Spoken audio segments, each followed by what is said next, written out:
Good morning to all of you.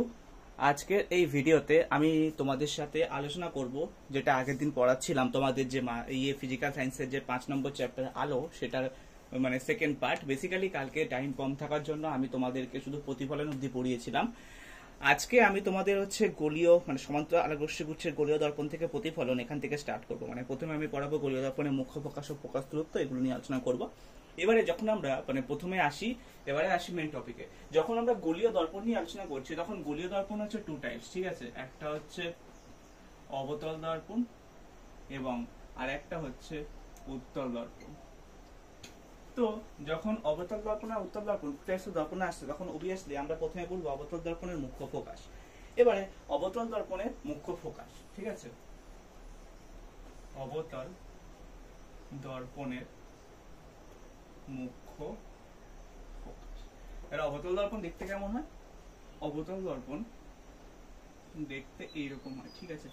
এটা হচ্ছে অবতল দর্পণ, এটা হচ্ছে অবতল দর্পণের প্রধান অক্ষ, আর এটা হচ্ছে অবতল দর্পণের মেরু, ঠিক আছে। তো এবারে এই যে অবতল দর্পণ, এটাকে ধরো আমি M1 M2 দিয়ে ডিনোট করছি, আর মেরুটা ধরো P দিয়ে ডিনোট করলাম। এবারে অবতল দর্পণের মুখ্য ফোকাস কাকে বলে? যে একগুচ্ছ সমান্তরাল আলোকরশ্মি গুচ্ছ অবতল দর্পণের প্রধান অক্ষের সঙ্গে সমান্তরালে এসে অবতল দর্পণে আপতিত হয়ে প্রতিফলনের পর রশ্মিগুলি প্রধান অক্ষের উপর একটি নির্দিষ্ট বিন্দুতে মিলিত হয়। প্রধান অক্ষস্থিত এই নির্দিষ্ট বিন্দুকে বলা হয় অবতল দর্পণের মুখ্য ফোকাস। মানে ধরো মানে অবতল দর্পণের ক্ষেত্রে কি হয় যে এই প্রধান অক্ষের সঙ্গে সমান্তরাল রশ্মিগুচ্ছ, ঠিক আছে, প্রধান অক্ষের সঙ্গে সমান্তরাল রশ্মিগুচ্ছ এসে মানে আপাতিত হয়ে অবতল দর্পণে বা প্রতিফলিত হওয়ার সময় দর্পণের একটি বিন্দু দিয়ে যায়, ঠিক আছে। দর্পণের মানে এই প্রধান অক্ষের উপর একটি নির্দিষ্ট বিন্দু দিয়ে যায়। এই নির্দিষ্ট বিন্দুটাকে বলা হয় প্রধান অক্ষের হচ্ছে মুখ্য ফোকাস। এই নির্দিষ্ট বিন্দুটাকে বলা হচ্ছে প্রধান অক্ষের মুখ্য ফোকাস।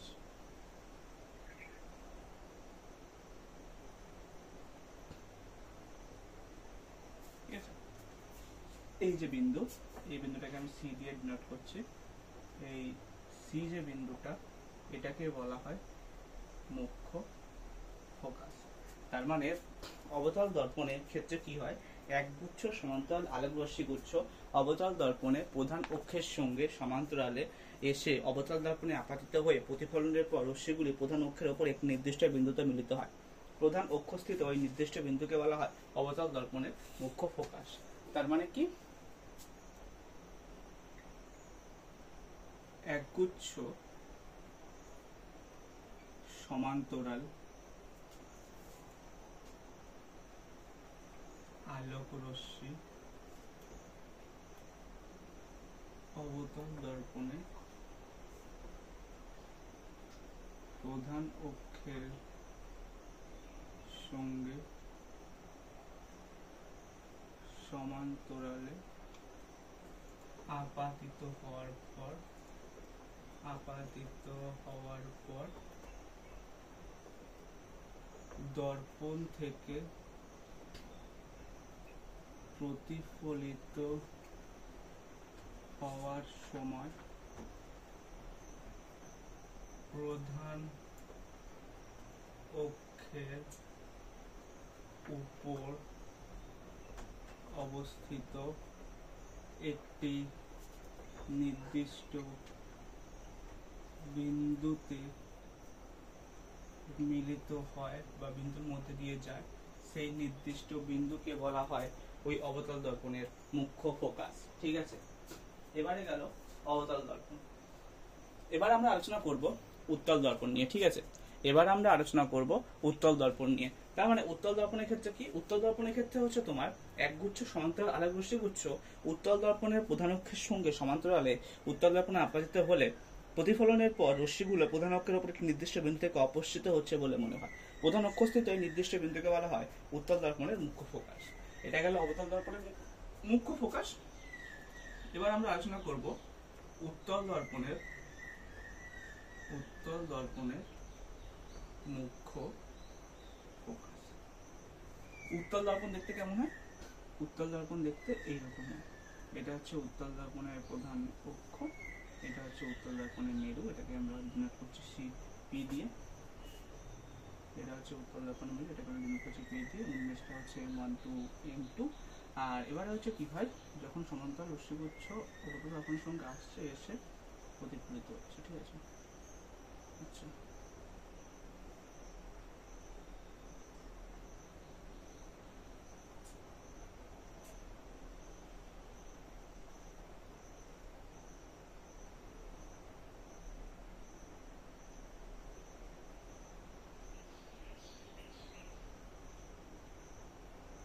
তো উত্তল দর্পণের ক্ষেত্রে কি হচ্ছে, উত্তল দর্পণের ক্ষেত্রে একগুচ্ছ সমান্তরাল রশ্মিগুচ্ছ মানে সমান্তরাল আলোক রশ্মিগুচ্ছ উত্তল দর্পণের প্রধান অক্ষের সমান্তরালে এসে উত্তল দর্পণে আপাতিত হয়ে প্রতিফলনের পর কি হচ্ছে, রশ্মিগুলো মনে হচ্ছে প্রধান অক্ষের একটি নির্দিষ্ট বিন্দু থেকে মানে প্রধান অক্ষের উপরে একটা নির্দিষ্ট বিন্দু থেকে অপসৃত হচ্ছে বলে মনে হচ্ছে। তাই এই প্রধান অক্ষস্থিত ওই নির্দিষ্ট বিন্দু থেকে কি বলছে, উত্তল দর্পণের মুখ্য প্রকাশ। তো এখানে এই যে বিন্দুটা যেখান থেকে অপসৃত হচ্ছে বলে মনে হচ্ছে, এই বিন্দুটাকে বলা হচ্ছে উত্তল দর্পণের মুখ্য ফোকাস, ঠিক আছে। এটা গেল অবতল দর্পণ এবং উত্তল দর্পণের মুখ্য ফোকাস। এবার ফোকাস দূরত্ব কি, দর্পণের মেরু থেকে মুখ্য ফোকাসের দূরত্বকে বলা হয় ফোকাস দূরত্ব। মানে দর্পণের যে মেরু, সাপোজ টু সে অবতল দর্পণের ক্ষেত্রে দর্পণের যে মেরু থেকে দর্পণের হচ্ছে ফোকাস দূরত্বের মধ্যে ফোকাস বিন্দুর মধ্যবর্তী দূরত্বকে বলা হয় ফোকাস দূরত্ব। অবতল দর্পণের ক্ষেত্রে হচ্ছে দর্পণের মেরু থেকে ফোকাস বিন্দুর মধ্যবর্তী দূরত্বকে বলা হয় ফোকাস দূরত্ব, ঠিক আছে। আচ্ছা, এবারে আমরা আলোচনা করব এবারে হচ্ছে রেখাচিত্র দ্বারা কিভাবে গোলীয় দর্পণে প্রতিবিম্ব গঠন হয়, ঠিক আছে। এগুলো নিয়ে আমরা আলোচনা করব। সো তার আগে একটু টাইম দাও এটাকে ইরেজ করার জন্য। এবার আমরা আলোচনা করব যে তোমার হচ্ছে রেখাচিত্রের সাহায্যে কিভাবে গোলীয় দর্পণে প্রতিবিম্ব গঠন করা হয়। রেখাচিত্রের সাহায্যে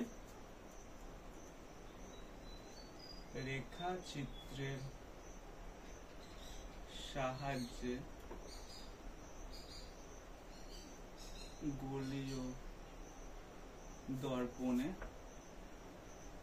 প্রতিবিম্ব গঠন। এবার রেখাচিত্রের সাহায্যে কিভাবে গোলীয় দর্পণে প্রতিবিম্ব গঠিত হচ্ছে, সেখানে আমরা প্রথম কেস হচ্ছে যখন আলোক রশ্মির প্রধান অক্ষের সমান্তরালে গমন। তার মানে এটা হচ্ছে তোমার গোলীয় দর্পণের ক্ষেত্রে আমরা প্রথমে নিয়েছি আলোক রশ্মির প্রধান অক্ষের সমান্তরালে যখন গমন করছে। তো আমরা এখানে এই অবতল দর্পণ নিয়ে ডিসকাস করছি, ঠিক আছে। অবতল দর্পণ নিয়ে আমরা এটাকে ডায়াগ্রামটাকে ড্র করার চেষ্টা করছি। এটা হচ্ছে দর্পণের উন্মেষ, সরি এটা হচ্ছে অবতল দর্পণ, ঠিক আছে। এটা হচ্ছে অবতল দর্পণ, ধরো M1 M2, এটা দর্পণের মেরু P, আর এটা ধরো মুখ্য ফোকাস বা F। তো এবারে যখন আলোক রশ্মি কি বলছে, প্রধান অক্ষের সমান্তরালে গমন, তাহলে এটা হচ্ছে তোমার দর্পণের প্রধান অক্ষ। ধরো এটাকে ওপি দিয়ে ডিনোট করছে, ওপি হচ্ছে দর্পণের প্রধান অক্ষ। তো যখন একটা আলোক রশ্মি কি বলছে প্রধান অক্ষের সমান্তরালে আসছে, তার মানে ধরো এই একটা আলোক রশ্মি প্রধান অক্ষের সমান্তরালে এলো, ঠিক আছে। আসার পরে কি হবে, মুখ্য ফোকাসের মধ্যে দিয়ে যাবে, ঠিক আছে। এটা একটা হলো। আর আরেকটা কি, ধরো একটা আলোক রশ্মিকে আমি কি করছি, মুখ্য ফোকাসের মধ্যে দিয়ে মানে প্রধান অক্ষের সমান্তরালে আলোক রশ্মি গোলীয় দর্পণে প্রতিফলনের পর অবতল দর্পণের মুখ্য ফোকাসের মধ্যে দিয়ে যায় এবং উত্তল দর্পণে মুখ্য ফোকাস থেকে অপসৃত হচ্ছে বলে মনে হয়, ঠিক আছে। এবারে যদি আমরা তোমার হচ্ছে মানে গোলীয় দর্পণের হচ্ছে তোমার এটা একটা হলো, এরকম করতে পারি, এটা একটা বিন্দু। আরেকটা যদি ধরো তুমি মুখ্য ফোকাসের মধ্যে দিয়ে যদি তুমি দর্পণের মানে প্রতিফলিত করো, মানে রশ্মিটাকে যদি আপাতিত করো দর্পণের উপরে, তখন প্রতিফলিত হয়ে সমান্তরাল রশ্মি গুচ্ছ হিসাবে বেরিয়ে যায়, ঠিক আছে। ওকে, এটা টু টাইপস, তাহলে এটা হলো। আচ্ছা, তারপরে হচ্ছে তোমার কি, তারপরে যদি তুমি মানে এই যদি মানে এটা যে বক্রতা কেন্দ্র, ঠিক আছে, এখানে যে ও সিটা, এখানে সিটা হচ্ছে বক্রতা কেন্দ্র। ধরে এই যে সি, এটাকে বক্রতা কেন্দ্র ধরছি। আর বক্রতা কেন্দ্রের মধ্যে এখানে সি হবে, সেটা বক্রতা কেন্দ্র। বক্রতা কেন্দ্রের মধ্য দিয়ে যদি তোমরা যদি কোনো রশ্মিকে যদি করো, তাহলে যে পথে প্রতিফলিত হয়েছে মানে আপাতিত হয়েছে সেই পথে প্রতিফলিত হয়, ঠিক আছে। তো এবারে যদি এটা তোমার একটা কোনো বস্তু হয়, ঠিক আছে, এটা যদি তোমার একটা কোনো বস্তু হয়, ঠিক আছে, এটা যদি তোমার একটা কোনো বস্তু হয়, তাহলে তার প্রতিবিম্ব গঠিত হবে এই যে এখানে যে তিনটে বিন্দু মিলিত হচ্ছে, সরি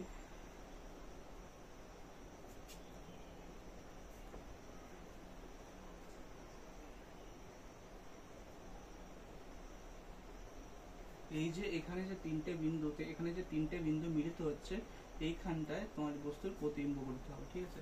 এইভাবে হচ্ছে আলোক রশ্মি প্রধান অক্ষের সমান্তরালে গেলে বস্তুর প্রতিবিম্ব করতে হবে, বুঝতে পেরেছো?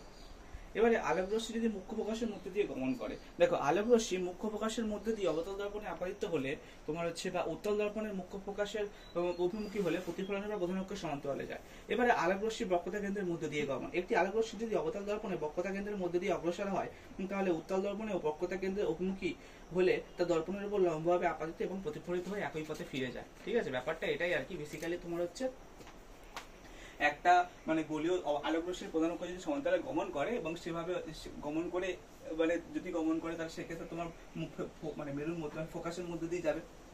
তারপরে আর একটা রশ্মি ফোকাসের মধ্যে দিয়ে যায় তাহলে সেটা প্রধান অক্ষের সমান্তরালে আসবে। আর একটা যদি বক্রতা কেন্দ্রের মধ্যে দিয়ে যদি কোনো মানে দর্পণে যদি প্রতিফলিত আপাতিত হয় সেই একই পথে আবার প্রতিফলিত হয়ে ফিরে যাবে। তো এটা যদি একটা বস্তু হয় তাহলে সেই বস্তু যদি প্রতিবিম্ব গঠন করা হয় তাহলে তিনটা বিন্দু যে বিন্দু মিলিত হচ্ছে, লাইক মানে প্রধান অক্ষের সমান্তরালে যখন তোমার আপাতিত হচ্ছে রশ্মিটা অবতল দর্পণে, তার প্রতিফলনের পরে যখন ফোকাসের মধ্যে দিয়ে বেরিয়ে যাচ্ছে, তারপরে যখন আবার ফোকাসের মধ্যে দিয়ে আপাতিত হয়ে প্রতিফলিত পরে সমান্তরাল রশ্মি উচ্চতা বেরিয়ে যাচ্ছে, তারপরে আবার থার্ড টাইম যদি তুমি বক্রতা কেন্দ্রের মধ্যে দিয়ে টানো তখন আবার বক্রতা কেন্দ্র দিয়ে বেরিয়ে যাচ্ছে। তো এই তিনটা বিন্দু যে বিন্দুতে মিলিত হচ্ছে প্রধান অক্ষ থেকে সেই তিনটা বিন্দু দূরত্ব হচ্ছে তোমার প্রতিবিম্ব গঠিত হবে। এটা হচ্ছে তোমার মেন ফান্ডা, ঠিক আছে। এবার আমরা আলোচনা করব উপাক্ষীয় রশ্মি নিয়ে, ঠিক আছে। উপাক্ষীয় রশ্মি, ঠিক আছে। এবার উপাক্ষীয় রশ্মি বলতে কি বোঝায়, যে আলোক রশ্মি প্রধান অক্ষের সাথে খুব কম কোণ করে দর্পণের মেরুর কাছ থেকে আপাতিত হয় তাদেরকে বলা হয় উপাক্ষীয় রশ্মি। উপাক্ষীয় রশ্মিটা কি, যেসব আলোক রশ্মি প্রধান অক্ষের সাথে খুব কম কোণে দর্পণের মেরুর খুব কাছে আপাতিত হয় তাকে উপাক্ষীয় রশ্মি বলা হয়। এবারে উপাক্ষীয় রশ্মির ক্ষেত্রে দর্পণের বক্রতা ব্যাসার্ধ r = 2f এটাকে প্রমাণ করতে হবে। উপাক্ষীয় রশ্মির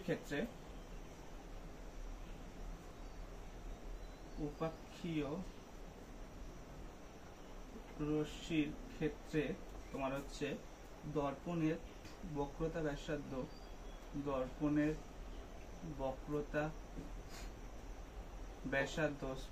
r = 2 × f, যেটা হচ্ছে দর্পণের মুখ্য ফোকাস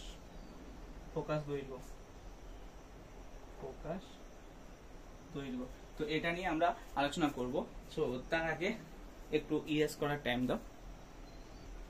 তো যখন আমরা হচ্ছে তোমার এ নিয়ে আলোচনা করছি মানে অবতল দর্পণের যখন হচ্ছে আমরা দর্পণের মানে যে প্রমাণটা আর কি ফোকাস দৈর্ঘ্য মানে বক্রতা ব্যাসার্ধ r = 2 × f দর্পণের ফোকাস দৈর্ঘ্য এটা নিয়ে যখন আলোচনা করছি তখন হচ্ছে তোমাদের মানে প্রথমে আসবে দুটো দর্পণ আমরা জানি, একটা অবতল দর্পণ আর একটা হচ্ছে উত্তল দর্পণ।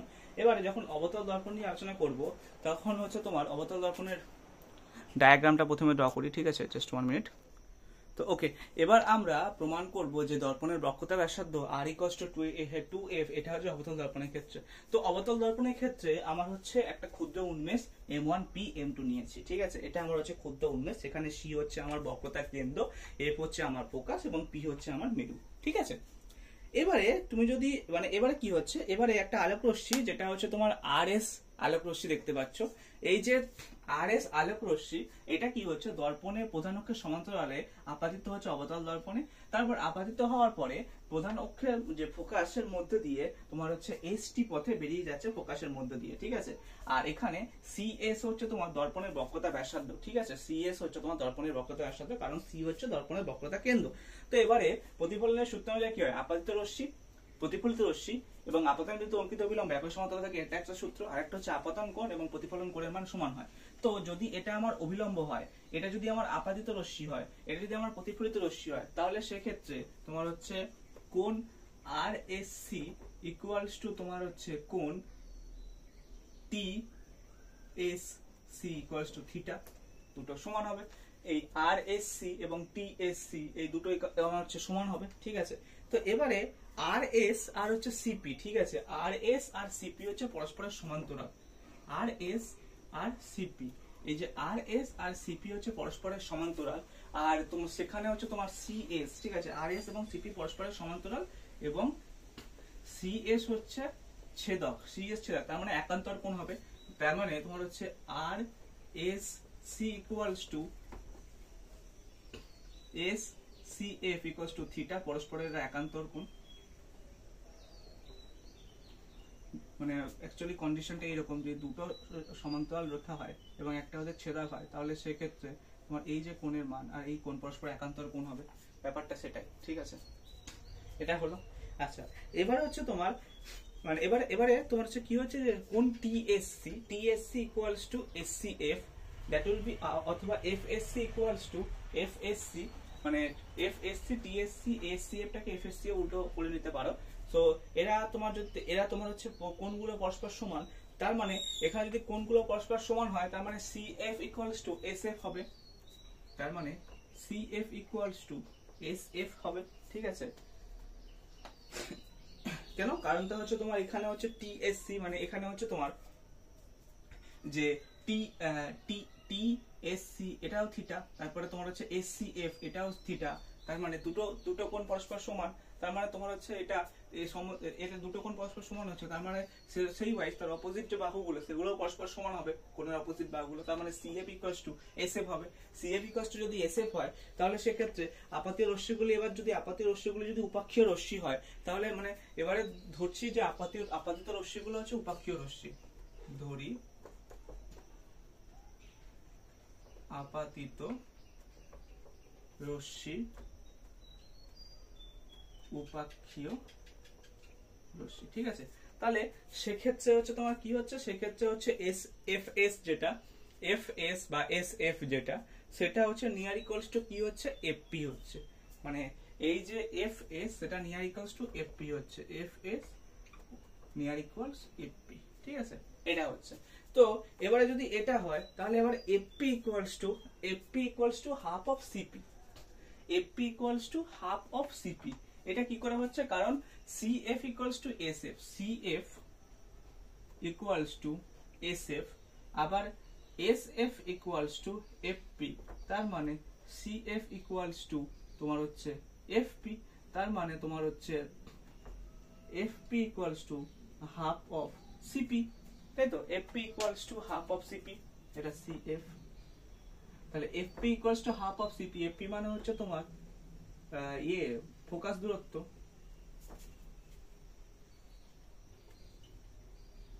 দূরত্ব, equals to half of CP, CP মানে হচ্ছে তোমার বক্রতা ব্যাসার্ধ, তার মানে F equals to half into R, আর R equals to 2F। Proof. ঠিক আছে, প্রমাণিত হয়ে গেল অবতল দর্পণের ক্ষেত্রে। এবারে আমরা আলোচনা করব উত্তল দর্পণের ক্ষেত্রে। ঠিক আছে, তার আগে একটু টাইম দাও ইরেজ করার জন্য। সো এবার আমরা মানে প্রমাণ করব যে দর্পণের বক্রতা ব্যাসার্ধ হচ্ছে 2 ইন্টু দর্পণের ফোকাস দূরত্ব 4 উত্তল দর্পণের ক্ষেত্রে। তো উত্তল দর্পণের ক্ষেত্রে আমরা ক্ষুদ্র উন্মেষ কি নিয়েছি, M1, P এবং M2, যেখানে P হচ্ছে দর্পণের মেরু, F হচ্ছে দর্পণের ফোকাস, আর C হচ্ছে দর্পণের বক্রতা কেন্দ্র। এবারে তোমার হচ্ছে কি হচ্ছে, যে আলোক রশ্মি RS পথে আপাতিত হচ্ছে দর্পণের প্রধান অক্ষের সমান্তরালে, এবং ST পথে হচ্ছে প্রতিফলিত হয়ে যাচ্ছে। ঠিক আছে, এবারে তোমার উত্তল দর্পণের ক্ষেত্রে কি হচ্ছে, উত্তল দর্পণের ক্ষেত্রে মনে হচ্ছে যে S বিন্দুতে আপাতিত হয়ে প্রতিফলন এবার ফোকাস F থেকে নিশ্চিত হচ্ছে বলে মনে হচ্ছে। ঠিক আছে, মনে হচ্ছে। তো এবারে কি হচ্ছে, এটা ST পথে ফিরে যাচ্ছে। তো এবারে CNS মানে CSN, এটাকে আমরা দর্পণে একটা অভিলম্ব ড্র করেছি, বক্রতা কেন্দ্র থেকে CSN দর্পণে অভিলম্ব মানে ড্র করেছি। এবারে তোমার হচ্ছে প্রতিফলন সূত্র অনুযায়ী কি, আপাতন কোণ ও প্রতিফলন কোণ সমান হয়। প্রতিফলন সূত্রানুযায়ী আপাতন কোণ ও প্রতিফলন কোণ তোমার হচ্ছে পরস্পর সমান হবে, তার মানে RSN that will be equals to তোমার হচ্ছে TSN that will be equals to theta, যেহেতু আপাতন কোণ এবং প্রতিফলন কোণ পরস্পর সমান, সেটা হচ্ছে তোমার হচ্ছে এই প্রতিফলনের সূত্র অনুযায়ী।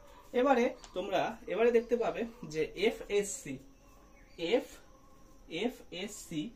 এটা থিটা, আর হচ্ছে তোমার এখানে হচ্ছে তোমার TSN, FSC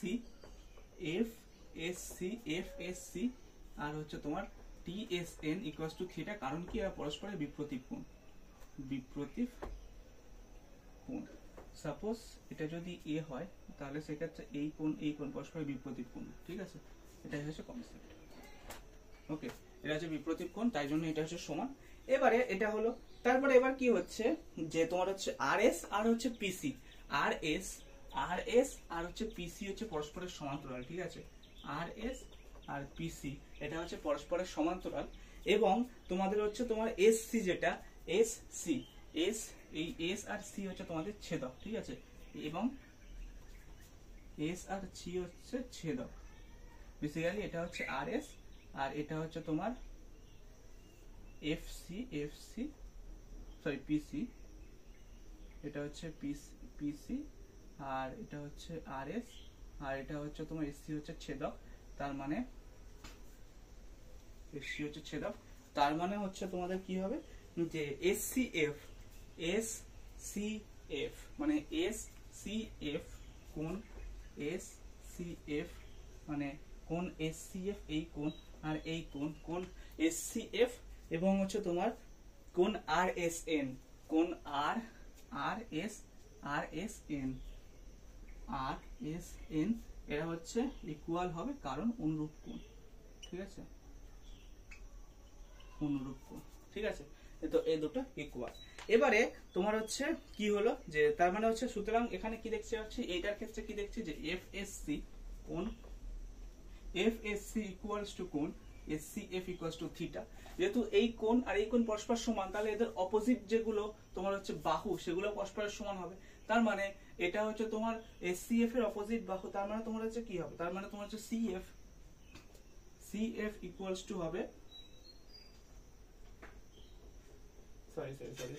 CF equals to হবে FS CF equals to মানে এই কোণের অপোজিট কোণ এটা হচ্ছে FS আর এই কোণের অপোজিট কোণ হচ্ছে CF, তাহলে CF equals to SF হচ্ছে ঠিক আছে। এবারে আপতিত রশ্মিগুলো উপাক্ষীয় যদি হয় তাহলে S বিন্দু হচ্ছে তোমার কি P বিন্দুর খুব কাছাকাছি অবস্থিত। যদি S বিন্দু P বিন্দুর খুব কাছাকাছি অবস্থিত হয় তাহলে সেক্ষেত্রে তোমার কি হবে, সেক্ষেত্রে হচ্ছে FS equals to FP হবে, FS equals to FP হবে। আর যদি FS equals to FP হয় FS equals to FP হয় তাহলে সেক্ষেত্রে CF equals to FP হবে, আর CF equals to যদি FP হয় তাহলে সেক্ষেত্রে CF মানে হচ্ছে হাফ, CF equals to যদি FP হয় তাহলে CF equals to তাহলে হবে হাফ ইনটু PC। তার মানে CF মানে হচ্ছে তোমার CF মানে হচ্ছে তোমার CF মানে হচ্ছে F বলছে সরি এটা হচ্ছে না, আর FP equals to half into PC R FP হচ্ছে তোমার F বক্রতার ব্যাসার্ধ ফোকাস দূরত্ব ইনটু PC হচ্ছে তোমার বক্রতার ব্যাসার্ধ আর for R equals to 2F proved, ঠিক আছে। এটা হচ্ছে উত্তল দর্পণের ক্ষেত্রে। এই হলো তোমাদের মেইন ফান্ডা হয়েছে তোমার অবতল দর্পণ এবং উত্তল দর্পণের ক্ষেত্রে উপাক্ষীয় রশ্মির মানে ক্ষেত্রে যে তোমার হচ্ছে প্রমাণ R equals to 2F এটা, ঠিক আছে। এবারে আমি তোমাদেরকে একটা জিনিস জাস্ট মনে করিয়ে রাখছি যে বস্তুর অবস্থান প্রতিবিম্বের আকৃতি কিরকম হতে পারে। লাইক অবতল দর্পণে সৎ বিবর্তিত প্রতিবিম্ব, অবতল দর্পণে অসৎ বিবর্তিত প্রতিবিম্ব গঠন, এই যে জিনিসগুলো এগুলো তোমরা একটু নিজেরাই করবে। যখন বেসিক্যালি এগুলো হচ্ছে জাস্ট মানে তোমাদের ডায়াগ্রামের উপর ডিপেন্ড করছে। যখন বস্তু অসীমে থাকছে অবতল দর্পণের ক্ষেত্রে অসীম বক্রতা কেন্দ্রের মধ্যে থাকছে বস্তু বা বক্রতা কেন্দ্র ফোকাস, অথবা উত্তল দর্পণের ক্ষেত্রে অসীম মধ্যে আছে, যেমনটা আমি আগে ফার্স্টে একটা ভিডিওতে তোমাদের করে দেখালাম যে হচ্ছে যখন বস্তু হচ্ছে তোমার বক্রতা কেন্দ্র এবং ফোকাসের মধ্যে থাকছে তখন হচ্ছে সেক্ষেত্রে তোমার হচ্ছে কি হবে, তোমার বস্তুর প্রতিবিম্ব গঠিত হচ্ছে, সেটা আমি প্রথমে তোমাদের করে দেখিয়েছি, ঠিক আছে। তো ওইরকম টাইপস হচ্ছে তোমার জিনিসগুলো তোমরা নিজেরা একটু প্র্যাকটিস করবে। এগুলো তোমাদের নিজেদের প্র্যাকটিসের উপর ডিপেন্ড করছে যে কোথায় কিভাবে রাখলে বস্তুর প্রতিবিম্ব কেমন গঠিত হবে, সেটা তোমরা একটু নিজেরা দেখে নেবে। এবার আমি আলোচনা করব গোলীয় দর্পণের ব্যবহার নিয়ে, ঠিক আছে। এবার আমি আলোচনা করব গোলীয় দর্পণের ব্যবহার, ঠিক আছে। গোলীয় দর্পণের ব্যবহার, এবার গোলীয় দর্পণে যখন ব্যবহার বলবো তখন টু টাইপস অফ দর্পণ আছে। প্রথম আমরা আলোচনা করব অবতল দর্পণ নিয়ে, ঠিক আছে, অবতল দর্পণ নিয়ে। এবার অবতল দর্পণ নিয়ে প্রথম আসছে হচ্ছে দন্ত চিকিৎসকের ক্ষেত্রে অবতল দর্পণ ইউজ করা হয়, আর একটা হচ্ছে দাড়ি কমানোর দর্পণ হচ্ছে অবতল দর্পণ ইউজ করা হয়। এবার হচ্ছে তোমার দন্ত চিকিৎসার ক্ষেত্রে দর্পণ অবতল দর্পণ কেন হয়, এরকম টাইপ কোশ্চেন তোমাদের হচ্ছে 2 মার্কসের কোশ্চেন হচ্ছে দেয়, মানে তোমাদের হচ্ছে মাধ্যমিকে 2 মার্কসের এরকম কোশ্চেন দেয়। তো এটার মেন রিজন হচ্ছে কি হয়, যে এই যন্ত্র হচ্ছে লম্বা হাতল যুক্ত একটি ফ্রেম থাকে, অবতল দর্পণ আটকানো থাকে। এবার যন্ত্রে লাগানো অবতল দর্পণ কি হয়, মানুষের দাঁতের খুব কাছে নিয়ে গেলেও নিয়ে গিয়ে কি হয়, দর্পণটির ফোকাস দৈর্ঘ্যের মধ্যে থাকে এবং এর ফলে কি হয়, দাঁতের সোজা এবং বিবর্ধিত প্রতিবিম্ব সৃষ্টি হয়। এর ফলে কি হয়, মানে যে ডাক্তারবাবু তিনি খুব ইজিলি আর কি দাঁতের পরীক্ষা নিরীক্ষা করতে পারে।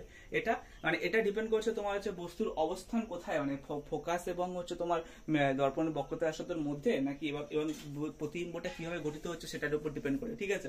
তো এটা হলো। তারপর দাড়ি কামানোর দর্পণ, দাড়ি কামানোর জন্য অবতল দর্পণ ব্যবহার করা হয়, কারণ দর্পণের ফোকাসের মধ্যে মুখ রাখলে কি হয়, মুখের অসৎ সমশিষ্ট বিবর্ধিত প্রতিবিম্ব গঠিত হয় এবং এর ফলে কি হয়, দাড়ি কাটতে সুবিধা হয়। এবারে মোটর গাড়ি হেডলাইটে অবতল দর্পণ কেন ইউজ করা হয়, এই কোশ্চেনটা খুব ইম্পর্টেন্ট কোশ্চেন। এই কোশ্চেনটা তোমরা নোট করে রাখবে, কারণ এই কোশ্চেনটা হচ্ছে গত কিছু বছরে বহুতবার পড়েছে এবং এই কোশ্চেনটা মানে প্রায় সময় পড়তে দেখা যায়। বেসিক্যালি এটা রিজনটা হচ্ছে কি, যে গাড়ির হেডলাইট একটি অধিবৃত্তীয় দর্পণ ইউজ করা হয় এবং এই দর্পণের ফোকাসে কি হয়, একটা বাল্ব জ্বালানো হয়। এবার দর্পণের ফোকাসে যদি তোমরা বাল্বটাকে জ্বালাও, তাহলে সেক্ষেত্রে কি হবে, দর্পণের পর প্রতিফলিত হয়ে সমান্তরাল রশ্মিগুচ্ছে পরিণত হবে এবং এই সমান্তরাল রশ্মিগুচ্ছ কি হয়, অনেক দূর পর্যন্ত যায় এবং এর ফলে কি হয়, অন্ধকারের মধ্যেও কি হয়, মানে বস্তু মানে কে দেখা যায়, দূর থেকেও বস্তুকে দেখা যায় এবং এর ফলে কি হয়, গাড়ি চালাতে সুবিধা হয়, ঠিক আছে। এবারে আমরা আলোচনা করব উত্তল দর্পণের ক্ষেত্রে, মানে উত্তল দর্পণের ব্যাপারগুলো কি কি, ঠিক আছে। এবার আমরা আলোচনা করব উত্তল দর্পণ। এবার উত্তল দর্পণের ক্ষেত্রে প্রথম ব্যবহার হচ্ছে তোমার রিয়ার ভিউ মিরর, মানে হচ্ছে এই গাড়ির যে সাইড মিরর থাকে, যেটা দিয়ে আমরা হচ্ছে তোমার পিছনে যে গাড়ি আসছে সেটাকে দেখতে পাই। এটা এই ক্ষেত্রে উত্তল দর্পণ কেন ইউজ করা হয়, বেসিক্যালি কি হয়, গাড়ি স্কুটার এই সমস্ত প্রভৃতির চালকের পিছনে কি হয়, একটা গাড়িকে দেখার জন্য এই উত্তল দর্পণ ব্যবহার করা হয়। গাড়ির পিছনে থাকা গাড়ি থেকে আগত প্রতিফলন আলোক রশ্মিগুচ্ছ কি হয়, উত্তল দর্পণের প্রতিফলনের পর দর্পণের পিছনে একটা অসৎ সমশিষ্ট ছোট আকৃতির প্রতিবিম্ব গঠিত হয় এবং এর ফলে কি হয়, গাড়ি চালক হচ্ছে পিছনে গাড়িগুলোকে দেখতে পায় এবং এই দর্পণের ক্ষেত্রে দৃষ্টি ক্ষেত্রে কিন্তু অনেক বেশি হয়, কারণ দূর পর্যন্ত কতগুলো গাড়ি আছে সেটাও দেখা যায়, ঠিক আছে, বুঝতে পেরেছো। এবার আলোক স্তম্ভ রূপে রাস্তার আলোকে আলোকিত করার জন্য হচ্ছে তোমার উত্তল দর্পণ ইউজ করা হয়। এগুলো হচ্ছে তোমার মেইন পার্ট গোলীয় দর্পণের। এবারে এটা গেল হচ্ছে তোমার আলোর প্রতিফলন এবং গোলীয় দর্পণ নিয়ে আলোচনা করলাম। এবার আমরা আলোচনা করব আলোর প্রতিসরণ বা রিফ্র্যাকশন অফ লাইট নিয়ে, ঠিক আছে। এবার আমরা আলোচনা করব আলোর প্রতিসরণ। Just 1 minute. আলোর প্রতিসরণ, আলোর প্রতিসরণ। এবারে আলোর প্রতিসরণ বলতে কি বোঝায়, প্রতিসরণ হচ্ছে কি, যে একটি মাধ্যমের মধ্য দিয়ে আলোক মানে ভিন্ন আলোকীয় ঘনত্ব বিশিষ্ট অন্য একটি মাধ্যমে প্রবেশ করার সময় আলোক রশ্মি কি হয়, দুই মাধ্যমের বিপরীততলে তির্যকভাবে আপাতিত হয় এবং দ্বিতীয় মাধ্যমে আলোক রশ্মির গতি অভিমুখে পরিবর্তিত হয়। এই ঘটনাকে বলা হয় আলোক রশ্মির প্রতিসরণ। প্রতিফলনের ক্ষেত্রে কি হয়, একটি মাধ্যম থাকে, বাট প্রতিসরণের ক্ষেত্রে কি হয়, দুটো মাধ্যম থাকে, লঘু মাধ্যম এবং ঘন মাধ্যম। ধরো কোনো আলোক রশ্মি সূর্য থেকে সূর্য থেকে একটা আলো আসছে, এসে জলের মধ্যে পড়ছে, ঠিক আছে। এবার সূর্য থেকে জলের মধ্যে যখন আলো আসছে, মাঝখানে বায়ু আছে, বায়ু এর লঘু মাধ্যম, তারপরে জল আছে, জল ঘন মাধ্যম। এবার জলের মধ্যে কিভাবে আলোক রশ্মিটা গতিপথে পরিবর্তন হচ্ছে, সেই ঘটনাটাকে কিন্তু বলা হয় আলোর প্রতিসরণ, ঠিক আছে। এবং সেটা কি, সেটা ধরো এটা একটা বিভেদ তল, দুই মাধ্যমের বিভেদ তল, এখানে এটা হচ্ছে লঘু মাধ্যম আর এটা হচ্ছে ঘন মাধ্যম, ঠিক আছে। ধরো এটা বায়ু, এটা জল। এবারে একটা আলোক রশ্মি কি হচ্ছে, আলোক রশ্মি আপাতিত হচ্ছে, ঠিক আছে। আপাতিত হয়ে প্রতিষ্ঠিত হওয়ার সময় কি হয়, অন্য মাধ্যমে গিয়ে পুরো সমান মানে একই কোণে না গিয়ে একটু তির্যকভাবে বেঁকে হচ্ছে প্রতিষ্ঠিত হয়, ঠিক আছে।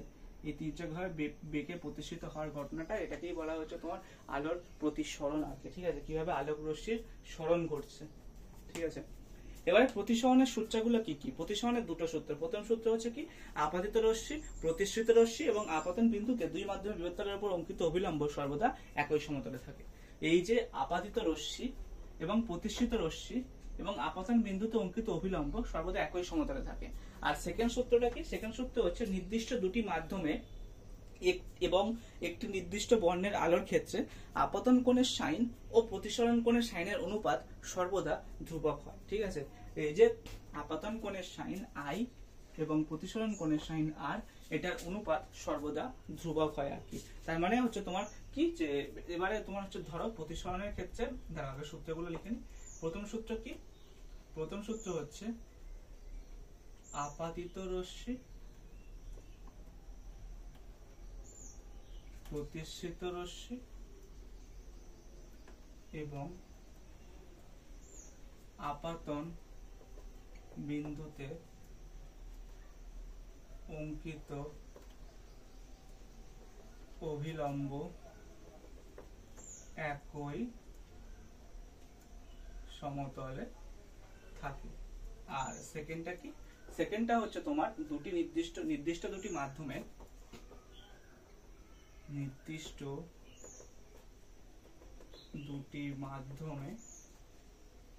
ও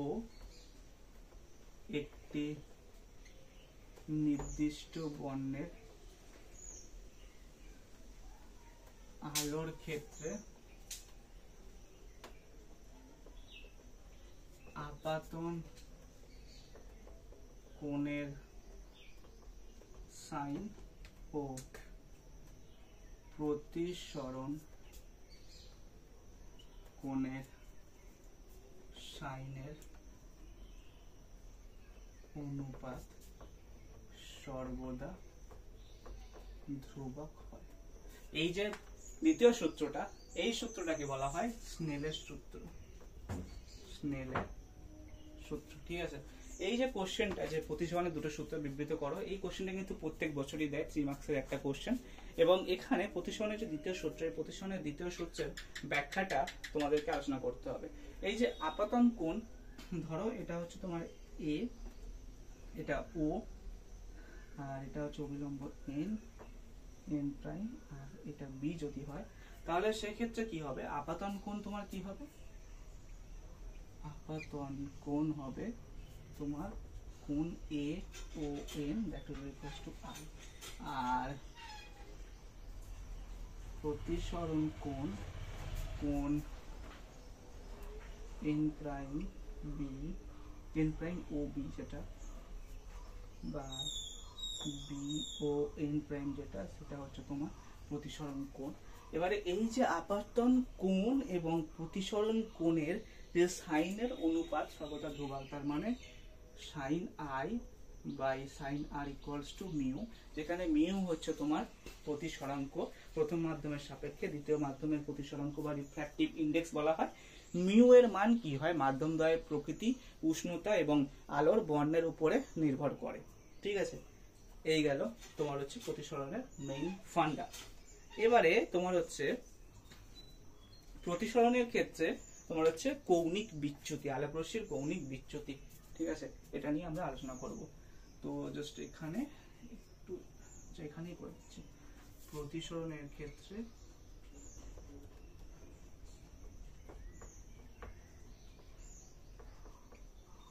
আলোক রশ্মির কৌণিক বিচ্যুতি। তো বেসিক্যালি কৌণিক বিচ্যুতি কেন হচ্ছে? কারণ এখানে দেখতেই পাচ্ছ তোমরা, যদি ডায়াগ্রামটা লক্ষ্য করো, যে এখানে আপাতিত রশ্মি, আর রশ্মি আপাতিত হচ্ছে লৌহ মাধ্যম থেকে ঘন মাধ্যমে, তখন কি হচ্ছে? আলোক রশ্মির গতিপথের পরিবর্তন ঘটছে। গতিপথের পরিবর্তন ঘটে কি হচ্ছে? একটু প্রধান অক্ষের দিকে সরে আসছে, এবং এর ফলে কি হচ্ছে? এই যে ডেল পরিমাণ কৌণিক কোণের যে পরিবর্তন ঘটছে, এই যে ডেলটা, এটাকেই বলছে কৌণিক বিচ্যুতি, যেটা ডেল ইকুয়ালস টু কোণ আই মাইনাস কোণ আর। কৌণিক বিচ্যুতিকে ডেল দিয়ে প্রকাশ করা হয়। ঠিক আছে। প্রতিসরণের ফলে প্রতিসরিত রশ্মিটি কি হয়? আপাতিত রশ্মির অভিমুখ থেকে যত ডিগ্রি কোণে সরে যায়, তাকে প্রতিসরণের জন্য আলোক রশ্মির কৌণিক বিচ্যুতি বলা হয়। এটা গেল তোমাদের মেইন ফান্ডা। এবারে তোমাদের হচ্ছে কাঁচের স্ল্যাবের মধ্যে দিয়ে আলোর প্রতিসরণ এবং প্রিজমের মধ্যে দিয়ে আলোর প্রতিসরণ আর লেন্স, এই পার্টগুলো তোমাদের আমি নেক্সট ভিডিওতে আলোচনা করব, কারণ ভিডিওটা অনেক বেশি লম্বা হয়ে যাচ্ছে, আর এই চ্যাপ্টারটাও অনেকটা বড় আছে, তাই এটাকে আমি 3টে পার্টে, অ্যাকচুয়ালি 2টো পার্টে ভাগ করার মানে ছিল, বাট আগের দিন টাইম না পাওয়ার জন্য 3টে পার্টে এই চ্যাপ্টারটাকে ভাগ করছি। তো আজকে আমি হচ্ছে তোমাদেরকে পড়ালাম। আচ্ছা দাঁড়াও, লেন্সের আগে অবধি পড়িয়ে দিই, জাস্ট 1 মিনিট, একটু ওয়েট করো, এটা ইরেজ করে দিই। তো প্রথমে হচ্ছে তোমার আলোর প্রতিসরণের হচ্ছে যখন আমরা পড়ছি, তখন আমরা এই প্রতিসরণ পড়ার পরে আমাদের একটা পার্ট থেকে প্রিজমের গঠন সম্পর্কে পড়া। তো প্রিজমের গঠন সম্পর্কে যখন আমরা পড়বো, তখন প্রিজম কি হয়? প্রিজম হচ্ছে 5টি তলের, মানে প্রিজম হচ্ছে 5টা তল দিয়ে গঠিত, যেটার মধ্যে 2টি ত্রিভুজাকার এবং 3টি আয়তাকার তল হয়। এবার প্রিজমের ক্ষেত্রে কিছু জানার বিষয় আছে, যেগুলো হচ্ছে প্রতিসারক তল। প্রিজমের ক্ষেত্রে প্রতিসারক তল কি, যে আলোক রশ্মি প্রিজমের মধ্যে দিয়ে যে তলে আপাদিত হয় এবং যে তল থেকে নির্গত হয় তাদের প্রতিসারক তল বলা হয়। এবং এই চিত্রে যদি দেখো তাহলে সেক্ষেত্রে তোমার যে দেখতে পাবে যে ডিই আর হচ্ছে তোমার এইচ, DEGH যেটা, DEGH এটা হচ্ছে প্রতিসারক তল, আর আরেকটা হচ্ছে তোমার EFGI, এটা হচ্ছে একটা প্রতিসারক তল। ঠিক আছে, এটা গেল প্রতিসারক তল। এবার হচ্ছে প্রতিসারক কোণ। দুটি প্রতিসারক তল যে কোণে মিলিত হয় তাকে প্রতিসারক কোণ বলা হয়। চিত্রে হচ্ছে কোণ BAC হচ্ছে তোমার প্রতিসারক কোণ, কোণ BAC এটা হচ্ছে প্রতিসারক কোণ। ঠিক আছে, এবার হচ্ছে প্রান্ত রেখা। দুটি প্রতিসারক তল যে রেখায় মিলিত হয় তাকে বলা হয় প্রান্ত রেখা। আর তারপরে হচ্ছে তোমার ভূমিকে, প্রিজমের প্রান্ত রেখার বিপরীত তলকে বলা হয় ভূমি। এবারে আমরা আলোচনা করব কাঁচের স্ল্যাব ও প্রিজমের মধ্যে দিয়ে আলোর প্রতিসরণ এবং প্রতিসরণের জন্য চ্যুতি। তার আগে প্রথমে আমরা আলোচনা করব কাঁচের স্ল্যাবের মধ্যে দিয়ে আলোর প্রতিসরণ। তার আগে এটাকে একটু ইরেজ করতে দাও। তো এখন আমি আলোচনা করব কাঁচের স্ল্যাবের মধ্যে দিয়ে আলোর প্রতিসরণ। তবে কাঁচের স্ল্যাবের মধ্যে যখন আলোর প্রতিসরণ করছি, এখানে আমরা কাঁচের স্ল্যাবটা কি নিয়েছি, EFGH হচ্ছে আমার কাঁচের স্ল্যাব। ঠিক আছে, EFGH হচ্ছে আমার কাঁচের স্ল্যাব। এবারে এক্ষেত্রে কি হচ্ছে, এক্ষেত্রে আমার যে এ ও আলোক রশ্মি, এটা হচ্ছে এ আর এটা হচ্ছে ধরো সি ধরে নিলাম। এ ও যে আলোক রশ্মি, এ ও আলোক রশ্মি কি হচ্ছে, এ ও আলোক রশ্মি তোমার হচ্ছে EF তলে আপাতিত হচ্ছে, EF তলে, EF প্রতিসারক তলে, এও আলোক রশ্মি EF প্রতিসারক তলে, EF প্রতিসারক তলে তোমার হচ্ছে EF প্রতিসারক তলে I কোণে হচ্ছে তোমার আপাতিত হচ্ছে। ঠিক আছে, I কোণে আপাতিত হচ্ছে এবং তারপরে তোমার কি হচ্ছে, যে HG পথ ধরে, মানে সরি OB পথ ধরে তোমার হচ্ছে HG প্রতিসারক তল থেকে I2 কোণে প্রতিষ্ঠিত হচ্ছে এবং BC পথে নির্গত হচ্ছে। এবারে ধরো বায়ুর সাপেক্ষে কাঁচের প্রতিসরাঙ্ক, বায়ু সাপেক্ষে কাঁচের প্রতিসরাঙ্ক A মিউ জি নিলাম। ঠিক আছে, বায়ুর সাপেক্ষে, ঠিক আছে, কাঁচের প্রতিসরাঙ্ক A মিউ জি নিলাম। ঠিক আছে, এবারে ও বিন্দুতে স্নেলের সূত্র অনুযায়ী কি পাবো, ও বিন্দুতে স্নেলের সূত্র অনুযায়ী পাবো sin I1 বাই sin, এটা R1 ছিল, sin R1 that will be equals to A mu G।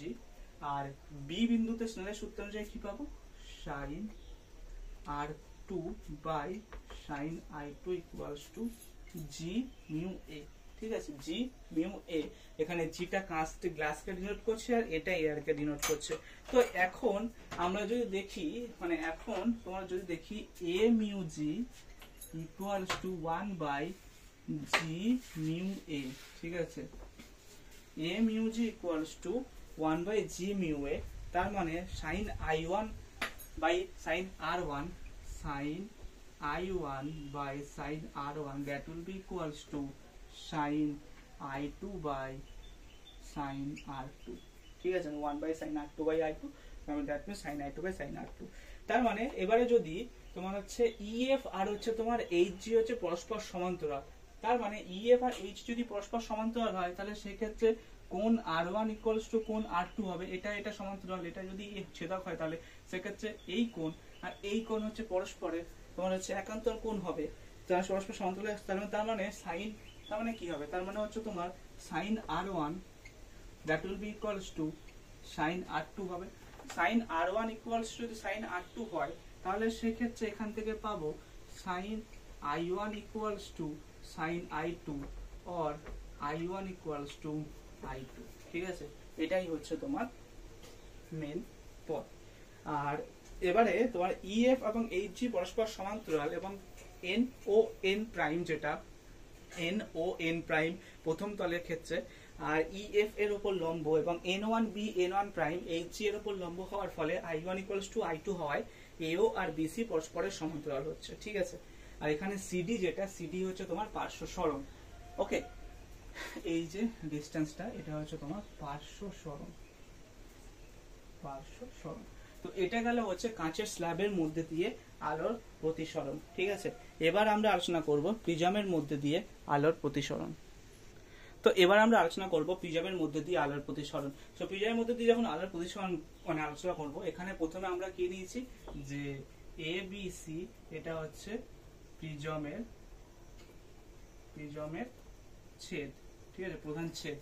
এবারে এক্ষেত্রে কি হচ্ছে, কোন এ যেটা, এটা হচ্ছে প্রিজমের প্রতিসারক কোণ। কোন এ হচ্ছে তোমার প্রিজমের প্রতিসারক কোণ। ঠিক আছে, কোন এ হচ্ছে তোমার প্রিজমের প্রতিসারক কোণ, এবং এবি এবং এসি হচ্ছে তোমার প্রতিসারক তল। এবি ও এসি হচ্ছে তোমার প্রতিসারক তল। ঠিক আছে, এবি আর এসি হচ্ছে আমার প্রতিসারক তল। এবারে কি হচ্ছে, আর এবি এবং এসি হচ্ছে তোমার দুটো প্রতিসারক তল, আর বিসি যেটা, বিসি হচ্ছে প্রিজমের ভূমি। বিসি হচ্ছে ভূমি। ঠিক আছে, এবারে কি হচ্ছে, একটা আলোক রশ্মি তোমার হচ্ছে পি কিউ বায়ুর মধ্যে দিয়ে গিয়ে কাঁচের প্রিজমের মধ্যে এবি প্রতিসারক তলে I1 কোণে আপাতিত হচ্ছে, হয়ে সেখান থেকে R1 কোণে কিউএস পথে প্রতিষ্ঠিত হয়ে এসি প্রতিসারক তল থেকে R2 কোণে আপাতিত হয়ে I2 কোণে প্রতিষ্ঠিত হয়ে এসটি পথে নির্গত হচ্ছে।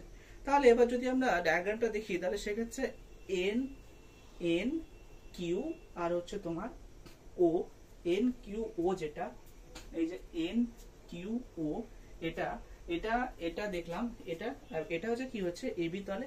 আর এন ওয়ান এস ও যেটা, এন ওয়ান এস আর ও, এটা হচ্ছে তোমার এন ওয়ান এস ও কোনটা, এটা হচ্ছে এন ওয়ান, এটা হচ্ছে এস আর এটা ও। ঠিক আছে, এন ওয়ান এস ও হচ্ছে তোমার কি, ওটা হচ্ছে তোমার বিসি তলে, সরি এসি তলে হচ্ছে তোমার কি করছে, অবিলম্ব। এবারে পি কিউ আর এক্স যদি আপাতিত রশ্মির পি কিউ আর এক্স, এটা হচ্ছে তোমার আপাতিত রশ্মির অভিমুখ, আর হচ্ছে তোমার এটা আপাতিত রশ্মির অভিমুখ, আর আর এস টি পথে কি হচ্ছে, আর এস টি পথে নির্গত হচ্ছে। ঠিক আছে, এটা হচ্ছে তোমার নির্গত মানে রশ্মির অভিমুখ।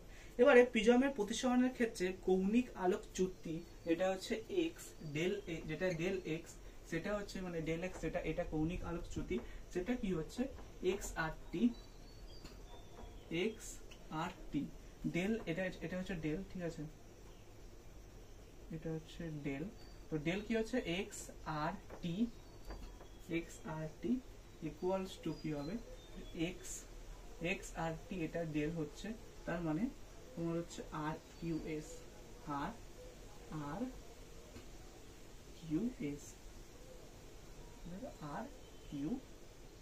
এস মানে এই কৌণিক পরস্পর একান্তর কোণ হবে। ঠিক আছে, এটা হচ্ছে তোমার ডেল বা কৌণিক চ্যুতি sorry, R Q S plus of R S Q. ঠিক আছে, তার মানে del equals to R Q O minus S Q O, R Q O minus S Q O. ঠিক আছে, R Q O minus S Q O plus of R S O minus তোমার হচ্ছে Q S ও। ঠিক আছে, তার মানে del equals two হবে I1 minus R1 plus I2 minus R2, that will be equals to I1 plus I2 minus of R1 plus R2.